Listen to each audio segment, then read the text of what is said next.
For 2,000 years, historians and skeptics have asked Christians a hard, almost embarrassing question.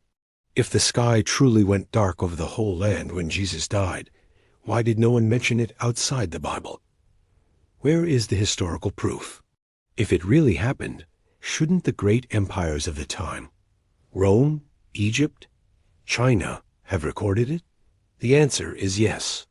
They did, but the evidence remained buried for centuries in an imperial archive 7,000 kilometers from Jerusalem. In this video, I won't be telling you legends. We're about to open together the annals of the Han Dynasty. Official government documents.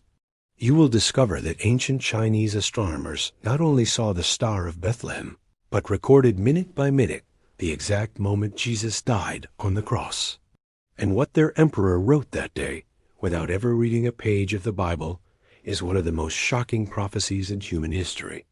To understand how the Chinese could recognize the death of Jesus, we first need to shatter a huge myth. We are used to thinking of ancient China as a land of dragons, Buddha statues, and thousands of pagan gods. But if we go back in time, before Buddhism, before Taoism, we discover a truth that school books often leave out. For over 4,000 years, China was monotheistic. They worshipped one god. They called him Shangdi, which literally means the supreme emperor of heaven, the sovereign above all, who has no form, who is spirit. The proof of this still stands today in the heart of Beijing, the Temple of Heaven. It's one of the architectural wonders of the world. But have you ever noticed what's inside? Nothing. There's no statue, no golden idol, no painting. Why? Because Shangdi was considered too great to be represented by human hands. Exactly like the God of Israel, who told Moses, "You shall not make for yourself any carved image." But there's an even more incredible detail. Once a year, the Emperor of China had to purify himself and perform a sacred rite called the border sacrifice. What did he sacrifice? A flawless bull. And as the blood was poured out, ancient prayers were recited that said, "You created the heavens, the earth, and all things. You reign over all." Think about that for a moment. A temple with no idols. A creator God. A blood sacrifice of a perfect bull for the forgiveness of sins. It sounds like you're reading the book of Leviticus in the Old Testament. Ancient Chinese people had preserved the memory of the God of Noah. They knew that sin demands a price of blood.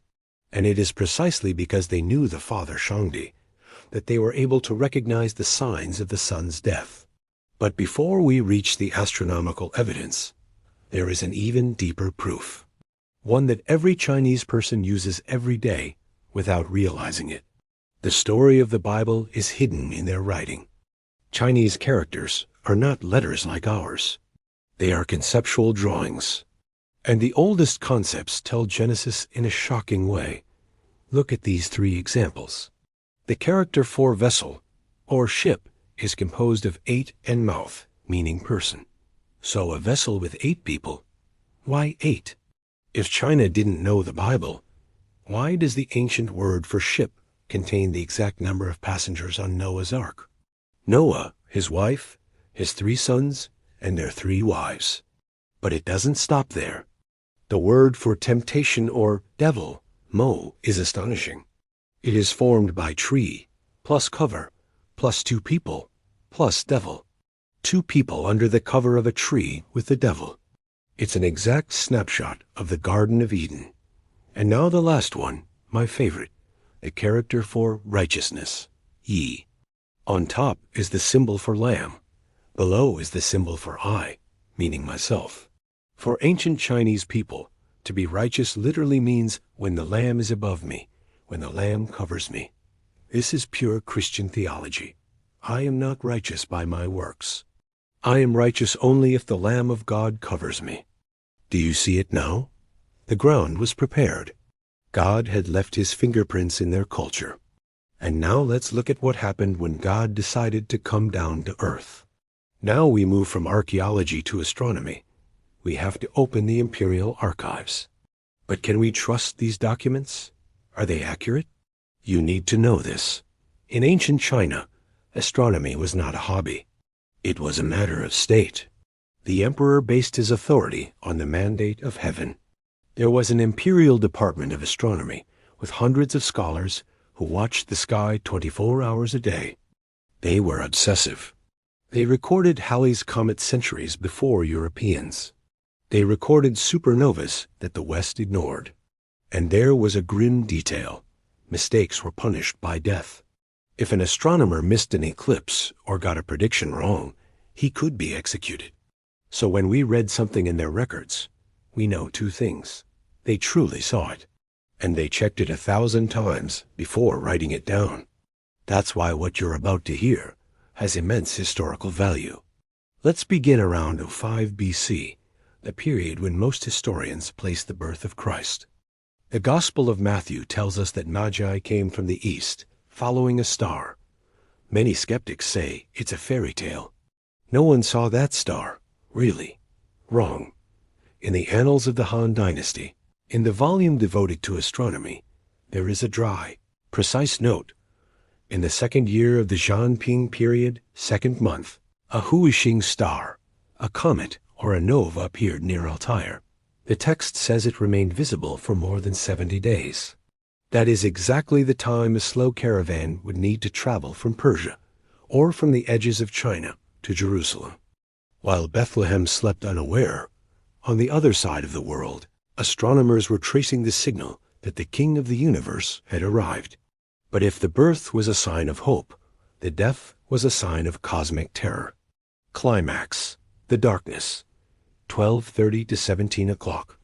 We now reach the heart of the mystery. It is the year 33 A.D. or 31, according to some calculations. The month of April in Jerusalem.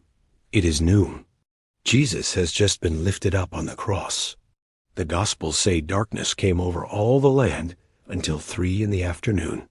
Here we need to stop and do some science, because this is where skeptics attack. They say, impossible. Jesus died at Passover. Jewish Passover always falls at full moon, and during a full moon, there cannot be a solar eclipse. They are right. In a normal solar eclipse, the moon passes between the earth and the sun. But at Passover, the moon is behind the earth. So astronomically, an eclipse that day is impossible. It cannot happen. And yet, listen to what Chinese astronomers wrote on that very day. An official document, the Chronicle of Emperor Guangwu, day of Gihai, eclipse. On the day of Gihai, the sun was eclipsed. The sun and the moon were veiled together. Heaven and earth became dark as ink. Did you notice it? The sun and the moon were veiled together. Chinese astronomers knew how to recognize an eclipse. This terrified them because it made no sense. It wasn't the moon covering the sun. It was a supernatural darkness, thick, inexplicable, that swallowed the world at noon. The universe itself was reacting to the death of its creator. But the most incredible part is still to come. Emperor Guangwu was a pragmatic, powerful man. But that darkness frightened him to the core. In Chinese culture, such an event meant heaven was angry. Usually, the emperor would shift the blame onto his ministers. But read what he wrote in an official decree to calm the population. Yin and yang have wrongly exchanged. The sun and the moon have been obscured. The sins of all the people are now on the head of one man. The emperor proclaims forgiveness to all under heaven. Read it again with me. The sins of all the people are on the head of one man. How could he know? In Jerusalem, at that same moment, Jesus was bearing the sins of the world.